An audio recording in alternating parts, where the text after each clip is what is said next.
Iya, Ibu. Saya punya tanah, tanahnya itu dulunya dipakai buat bikin batu bata, Iya. batako. Iya. Itu pohon apa yang atau tanaman apa yang cocok untuk di situ? Terus itu kan tanahnya ada kontur, di bawahnya ada sungai, ada kali gitu. Iya. Itu ada longsor gitu. Betul. Itu bagusnya diapakan biar Dataran berapa, Bu? Ketinggiannya tanah? Sekitar 300 300, sampai Pak. 400. Jauh dari penduduk atau dekat dengan rumah? Jauh. Jauh. Begini, oke. Terus apa lagi kira-kira? Satu lagi, saya punya ayam, tapi nggak banyak sih, mungkin ada 15, Pak. Iya. Itu ayam itu ada yang sering bertelur. Terus waktu itu Dipatuk sama temannya gitu? enggak, Pak. Dia jadi lumpuh gitu. Jadi lumpuh. Tapi Baik. bukan tetelo gitu ya. Iya. Itu saya akhirnya disembeli kan. Saya pikir tetelo, ternyata bukan. Terus sekarang sama lagi tuh, Lumpuh ayam yang lagi. lain lumpuh lagi. Itu solusinya gimana, Pak? Baik. Terima kasih, Pak. Wah, ini ayamnya kena asam urat.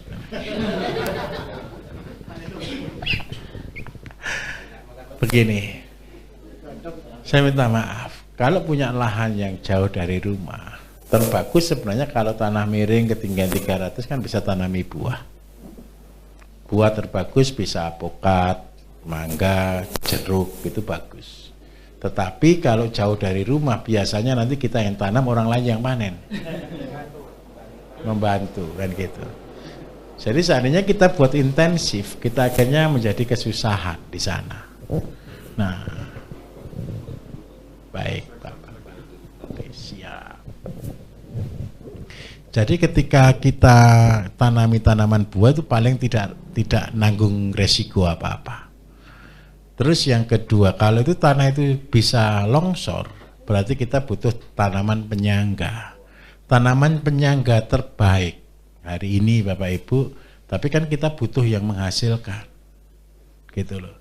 Jadi kalau memang sudah tanah tidak terurus seperti itu, yang jauh dari mana-mana bisa tanami indigo vera atau kaliandra, yang sebenarnya bisa untuk kambing, untuk tabungan bank pakan. Kalau seandainya mau buat kambing. Luasnya berapa, Bu, kalau boleh tahu? Berapa? 7.000 meter, kan sudah luas. Seandainya Ibu nanti bisa ngelola tanah itu, bisa ada kandang, ada kandang, ada kambing, kemudian ada air tidak? Oke, kalau dari Gunung Salak kan berarti air sungainya kan bagus, berarti kan bisa Ibu gunakan itu sawah. Tapi terus terang begini loh Bapak Ibu, kalau kita tidak kuat dana, kalau kita belum kuat sumber keuangan, ketika kita harus invest di tempat yang jauh, itu kan butuh keluar banyak uang.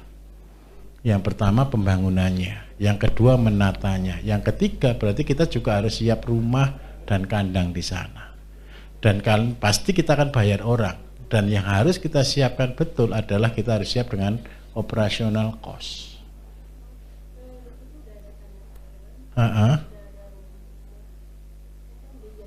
Oke,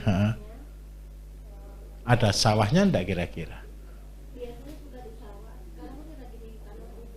Baik, oke. Kalau sudah ada kandang, sudah ada rumah minimal untuk singgah, untuk jaga, nah berarti Ibu tinggal jalankan sistemnya. Ibu pilih mana? Seandainya Ibu mau ternak apa nih? Ternak kambing, ternak sapi, atau ternak ayam? Karena kandangnya kandang ayam, Ibu pilih dulu. Kambing. Kalau mau ternak kambing ada 7.000 meter. Terus yang kedua, ini kan tidak mungkin semua, berarti kan karena ada yang longsor juga Bu ya. Berarti ya tidak masuk. Oke, 7.000 meter. Baik. Untuk 7.000 meter, kalau ini bisa dibuat sawah. Seandainya kita butuhkan nih, kita bisa pelihara kambing berapa banyak. Kalau sudah ada kandangnya berarti clear. Sekarang kita akan buat konsep. Ibu di sana bisa jual jagung muda? Harga berapa kira-kira? Bukan. Kalau seandainya Ibu di Bogor ini nih, nanti di sana kira-kira ada yang bisa jual jagung mudanya enggak kira-kira? Harga berapa kira-kira menurut Ibu? Harga jagung muda. Ibu pernah beli jagung muda kan? Satu biji berapa kira-kira? 1000 ya, boleh ya? 5.000 1 kilo toh, isi 3 kan? Bukan, satu bijinya berapa? 1000 aja gitu ya. Oke, baik. Ini penting Bu, ini penting. Soalnya begini, kalau kita punya 7.000, Ibu, kita harus ngitung begini. Jadi Bapak Ibu, kalau kita dikatakan bijaksana, kalau kita mau ternak, kita harus menyiapkan pakannya. Jadi ada sebutan, orang yang bijaksana adalah orang yang menyediakan pakan bagi ternak-ternaknya. Itu kata kuncinya. Bagaimana caranya? Caranya begini, sepele. Saya punya tanah 7.000 meter nih. Tanah 7.000 meter ini akan saya tanami jagung. Jagung manis, seandainya Ibu pakai jagung manis boleh, jagung hibrida biasa boleh, jagung lokal boleh. Kalau saran saya, kalau bisa Ibu dapat jagung ketan, tahu ya jagung pulut ya? Warnanya putih atau ungu, betul ya? Itu kan lagi tren nih, mahal sekali. Tapi itu kenapa saya pilih jagung lokal? Karena dia jelas non GMO dan dia jelas sebagai anti cancer. Nah, seandainya saya ngomong dulu nih, jagungnya pakai jagung besar. Berarti jarak tanamnya anggap aja 1 meter, tadi jaraknya 70-40, isinya 35.000 sampai 70.000. Ini isinya. Rata-rata isinya adalah 70.000. Nah, kita butuh Bu, untuk tanam jagung yang seandainya sehari kita tanam, karena usia jagung muda itu anggap aja dengan perawatan 80 hari, berarti 7.000 dibagi 80, kita anggap aja sekitar 600 deh bersih, 600 meter per hari. Seandainya Ibu tanam kan tidak mungkin per hari nih, tanam 1 minggu sekali, berarti 600 kali 7, berarti ada sekitar 4 berapa? Sorry, luasnya 7.000 kok 600 tuh, 60 ini. 60 kali 7 berarti 420 meter per minggu. Gitu. Nah, 426 per meter. 1 meternya kali 10. Berarti ketemu 4.200. Nah, jadi setiap minggu kita tanam 1 petak yang luasnya 400 meter. Terus bertahap. Tujuannya apa? Yang pertama, Ibu punya penghasilan mingguan. Ibu kontrolnya gampang. Tanam tiap minggu sekian ya, 400, isi benihnya sekian. Seandainya pasti ada yang mati, Ibu. Anggap aja yang mati tinggal 3.000 deh. Minta tolong 3.000 ini sebagai mingguan untuk bayar karyawan yang jaga, yang rawat kambing. Terus yang kedua, berapa kambing yang boleh kita pelihara di sini? Kalau saya punya 3.000 per minggu, berarti 3.000 kita bagi 3, ketemu 1.000. 1.000 kita bagi 7, ketemu 150. Anggap aja 150 gitu ya, 150 kilo per hari. 1 ekor kambing makanya 6 kilo. Berarti ini kita bagi 6 lagi. Anggap aja ketemu 20 berapa ini? 25. Berarti Ibu kapasitas 7.000 ini Ibu bisa pelihara kambing 25 ekor. Kambing ini investasi. Ini bonusnya. Jadi sistemnya bilangnya ke karyawan begini, tolong tanami ini dengan jagung. Nanti gajinya kan Ibu gaji dari jagung nih. Terus limbahnya tolong kasihkan kambing. Nanti Ibu belajar ngolah pupuknya, kotoran kambing, kencing kambing diolah, dijadikan pupuknya jagung lagi. Sehingga jagungnya gratis. Minimal 1 tempat ini akan berfungsi. Terus yang kedua, kalau seandainya ketemu nih 3.000 per minggu, kalau kali 1.000 kan sudah ketemu 3 juta. Seandainya gaji 2 orang per minggu, anggap aja 100 kali 2, berarti 200, 200 kali 6, berarti ketemu 1.200.000 sampai 1.500.000 untuk jaga kambing hari minggunya.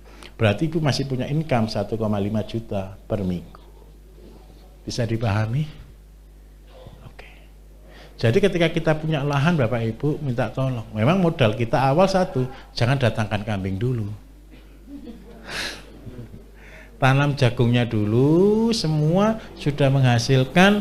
Jagung pertama buat sistemnya dulu. Terus sampai yang kedua mulai buat silase, simpan. Setelah semua simpen cukup untuk kira-kira pakan 2-3 minggu, kambing boleh datang. Setelah kambing datang, sistem sudah berjalan. Nah, yang paling sulit dalam sistem ini adalah membangun sistem. Karena apa, Bu? Pertama kali jual kelihatannya sulit deh, itu jual jagung. Kita perlu latihan. Kita minta tolong ke yang tukang sayur itu, bapak-bapak sayur bisa kita bawa ke pasar langsung boleh. Nah, Ibu yang harus lakukan mulai pendataan pasar terdekat di mana, pegawai yang akan Ibu rekrut ajak ke sana supaya bisa bangun hubungan. Kan Ibu tidak mungkin datang tiap minggu kan seperti itu. Mungkin awal-awal seneng sih lihat-lihat, setelah jalan pasti bosan. Itu manusia. Gimana? Sorry, sebentar Bu, sebentar. Pas itu tuh Pak, banyak yang kehilangan kambing gitu Pak. Oke. Itu solusinya gimana Pak? Kalau di sini banyak kehilangan kambing, kambingnya jangan taruh di sini. Kambingnya taruh di tempat yang kerja. Tapi kalau taruh di sini berarti harus ada orang yang full jaga di sini. Begitu.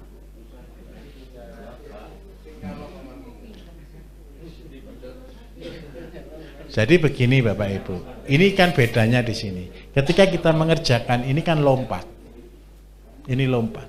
Sebenarnya konsep yang saya kepingin kita lakukan kan bertahap. Ini bisa ketika kita sudah, jadi tujuan jagung ini hanya untuk passive income dulu.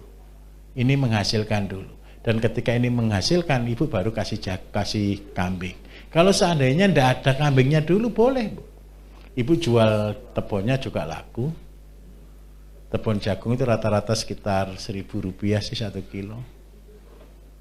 Terus yang kedua, seandainya Ibu tidak mau untuk pakan, ini Ibu korbankan untuk pupuk juga tidak masalah. Begitu. Tapi kan lebih baik kan begini, kalau kita buat pupuk nih, kita kan tetap butuh chopper Bapak Ibu, betul kan? Daripada beli chopper, lebih baik beli kambing. Kenapa kok begitu? Kalau chopper tidak bisa buat kotoran itu bulat-bulat Bu. Tapi kalau kotoran kambing tidak usah disuruh, dia bulat-bulat. Paham maksud saya ya? Terus yang kedua, chopper itu tidak bisa beranak Bu. Tapi kalau kambing ada kemungkinan beranak. Nah, lokasinya terbaik di mana? Taruh di rumahnya penduduk yang kerja. Nanti sistem kan bagi hasil. Jadi kambingnya sendiri Ibu no cost. Yang biaya cuma di sini, tapi sudah punya passive income. Tapi perjanjian, nanti tolong pupuknya dikumpulkan, kita olah untuk puni. Sehingga zero cost di jagung, zero cost di kambing, dan dapat income. Itu konsepnya. Seperti itu. Terima kasih.